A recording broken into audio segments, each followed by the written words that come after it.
Good morning, Hope City. Welcome to today's Daily Devo. My name is Mike Sieg. I'm a member of Hope City and the men's group here. And tonight we jumped into Judges, and we're in chapter 18, which kind of revolves around the history of the tribe of Dan.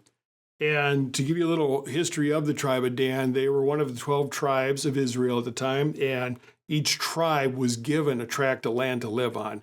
So they were in that tract of land, but however, there was another group of people who kept forcing them into smaller portions of land, ultimately to the point where they felt they had to leave that land and go conquer another tribe to take their land from them. So as they're in the process of doing this, they're heading to a land called Lisha and to attack another peaceful group of people and subdue and take that land because they thought it was good. So they're coveting somebody else's land during this time. And so as they're en route, they come across the house of Micah. Now, Micah, if you watched the previous Daily Devos, was noted last week in chapter 17, where Micah had hired a priest to be the spiritual guide and father of his family. And Levite priests were not meant to be a one family priest. They were meant to work in the tabernacle, the temples. They were meant to teach, be involved in music, being the guardians of the temple. They were supposed to be the covenant between God and man, or protect that covenant between God and man.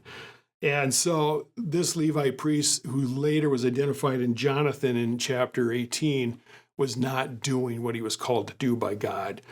So in any case, the tribe of Dan, they run into this Levite priest. They start talking to him, find out that he is an idol worshiper along with the house of Michael.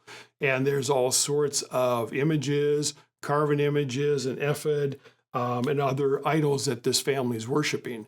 So they want to steal these items. So they're in the process of doing this when in chapter 18, the Levite Jonathan asks them what they are doing. And in chapter 19, they respond, and they said to him, "Keep quiet, put your hand on your mouth, and come with us to be a father and a priest. Is it better for you to be a priest of the house of one man, or to be a priest to a tribe and the clan of Israel?" And the priest's heart was glad. He took the ephod and the household gods and the carved image and went along with the people, which is the people of Dan. Now, if he had been walking in integrity like he should and been the Levite priest he was meant to be, he would have stopped the tribe of Dan at that point, would have rebuked them, told them to go back to their land and reclaim what God had originally given him. However, he was not walking with integrity. He's not even walking with God at this point. So, and you ask yourself, well, what is integrity? It's when you're alone and nobody's watching, that you're still doing the right thing, even though nobody's watching you. So talking about integrity does bring to mind a movie maybe some of you have seen called Courageous.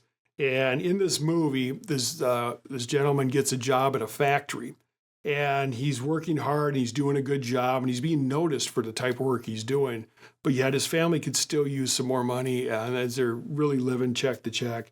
So in any case, one day he gets called in the office, and the boss is talking to him one-on-one saying, "Hey, we're looking at promoting you, but we want you to work in the station that you're going to be working at.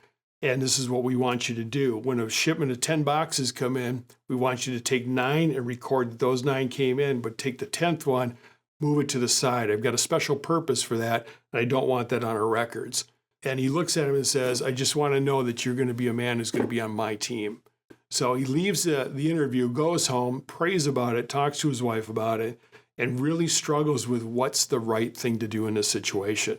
He doesn't want to dishonor God or his family by doing what his boss is asking, but he's risking losing everything, his job, his house, his income, if he says no to his boss.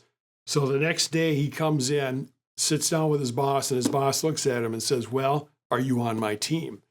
And he looks at him and says, "Sir, I cannot do what you're asking me to do, for it is not right. I wouldn't be walking in integrity. I would be violating my relationship with my God and my family too.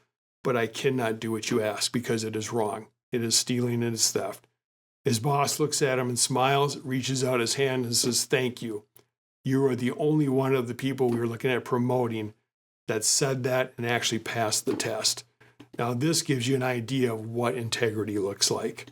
So as we go on this week, how can we walk in integrity? What are we going to do when no one's looking? Are we doing the right things, no matter if we get credit for it or observed doing it? So anyways, I hope you enjoyed today's Devo, and we'll see you next time.